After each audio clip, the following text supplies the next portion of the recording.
The South African Local Government Association has described KwaZulu-Natal as a hotspot for political killings. A report by the group has found that at least 17 councillors have been assassinated since September, with concerns raised that the problem could get worse ahead of next year's elections. To discuss this, we are on the line with political analyst Dr Zamokuhle Mbandlwa. Dr. Mbandlwa, good evening and thank you so much for joining us. Dr. Mbandlwa, good evening, Gwena, and good evening to your viewers at home. Thank you so much for coming through to speak. Yes, I can hear you. Okay, perfect. I'm saying good evening to you and good evening to your viewers at home. Yes. Thank you so much. I mean, this issue of political killings, particularly in KwaZulu-Natal, Dr. Mbandlwa, it's not necessarily new, but it looks like it keeps getting worse. Do you believe that we have the capacity, or South Africa has the capacity to deal with this?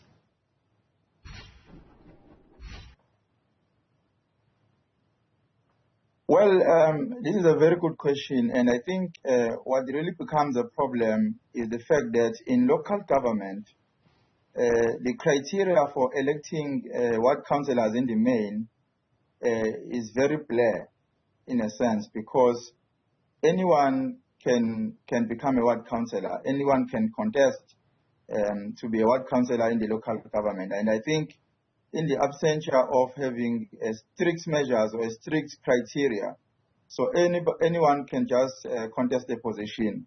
And you know, if there is one position and there are so many people who are interested, then the violence is likely to take place.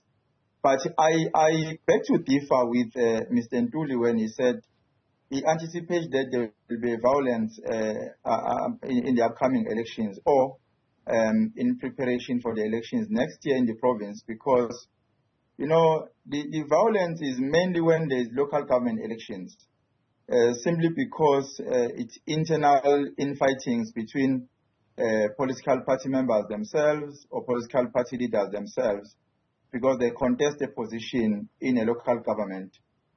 So it becomes a position that is actually contested by many people because of the criteria in various communities. But in the national and provincial government elections, it's very difficult to have a violence, because when the voters are voting, they are not voting for individuals, but they are voting for a political party. And a political party decides who becomes an MEC, who is deployed in various positions in government. So in that sense, it becomes very difficult for those who are interested in various positions in government to actually assassinate people or to actually use violence in order for them to access positions in government.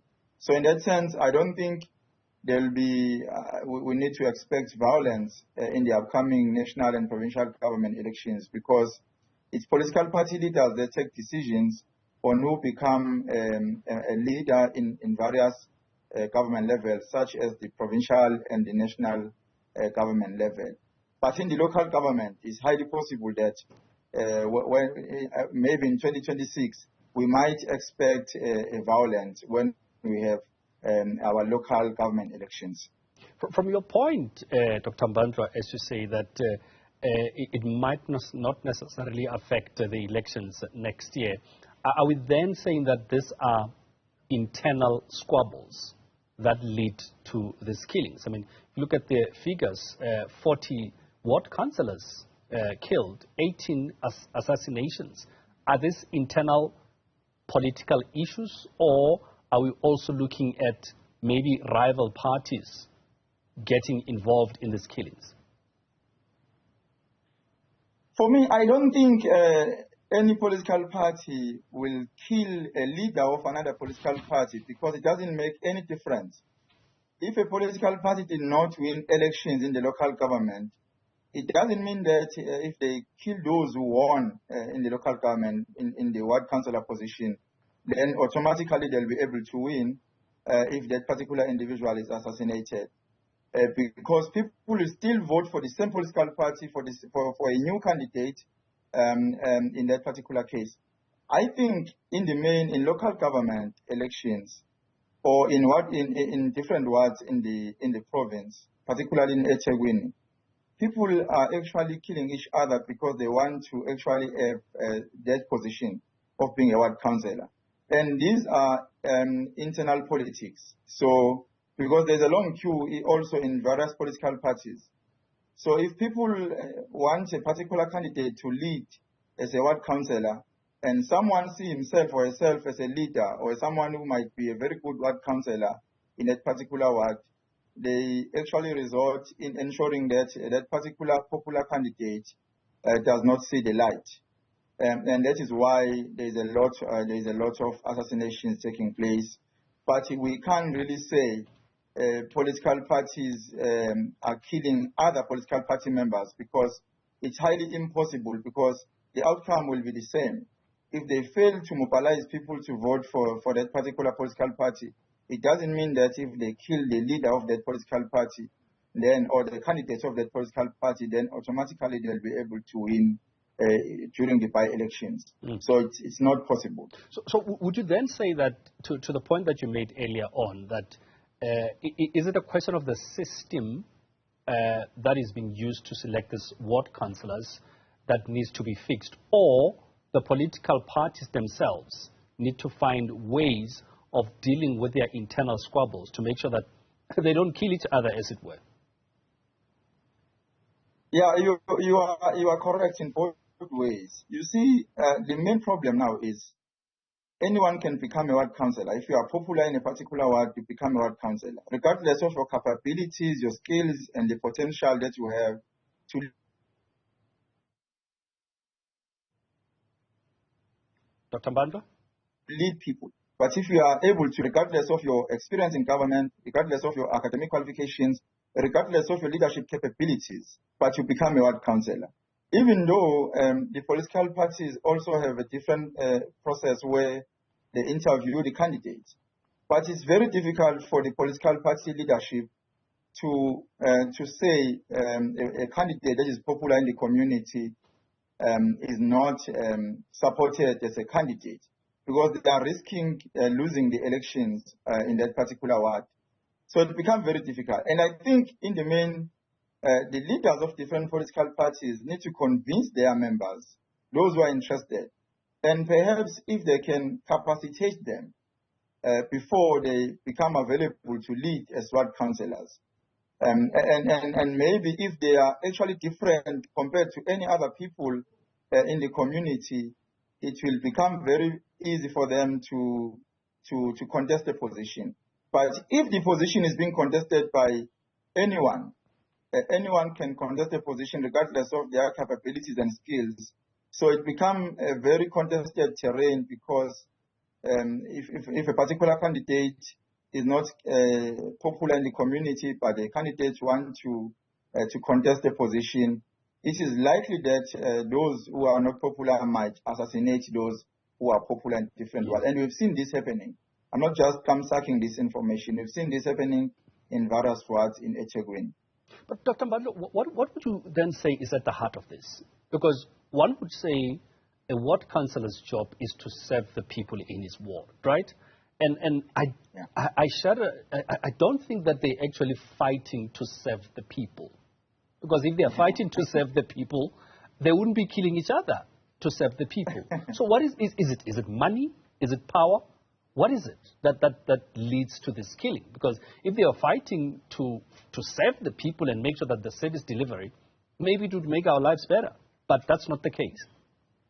Yeah, definitely. It's not the case. It's all about power and resources. They are all fighting for access to resources, not necessarily because they want to serve the people. And this year, a report was published by Salga as well, and COGTA, that in KZN we have about 300 ward councillors who cannot read and write. So it tells you that if you can't read, leading in local government is a very huge responsibility.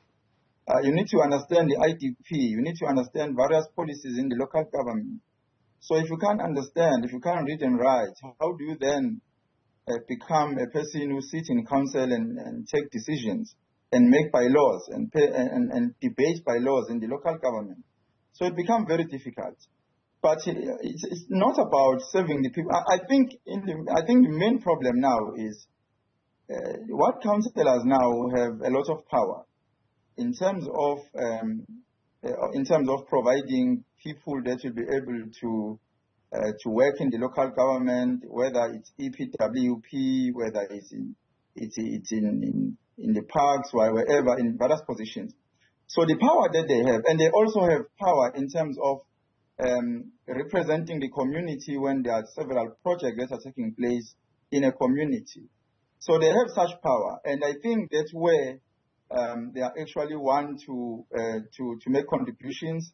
They want to have power to take decisions, and they want to access resources. And then the main problem also is, in many words, communities are not well represented in various positions, in various opportunities that are made available by the municipalities. What councillors mainly assist those who are around them. We have received complaints in various municipalities, in various wards, where people are even thinking not even voting in 2026. They're not happy about how things are happening in various wards. To go back to where we started, Dr. Mbandlwa, Tamin Julie, the chairperson of SALGA, speaks about measures that needs to be taken to make sure that these killings are stopped. You're saying that the systems of electing the councillors could make a big difference, and the parties themselves. Yes. But from his point, saying that maybe police intervention, do you think that will, to a certain extent, help in reducing the number of killings or stopping them completely? Well, we need police, we need various stakeholders, as he rightfully said so, and also various stakeholders, church leaders and community leaders. But the main problem now is, I think the commissioner of KZN, the police commissioner of KZN, made it clear that it's very difficult to apprehend those who are kingpins or those who are behind the assassinations. Those who are actually paying the hitman. So now, the hitman can be arrested, but the people that are perpetrators or the culprits will remain behind. They will not be apprehended. They will not be arrested. So they can even do it in the future without being caught.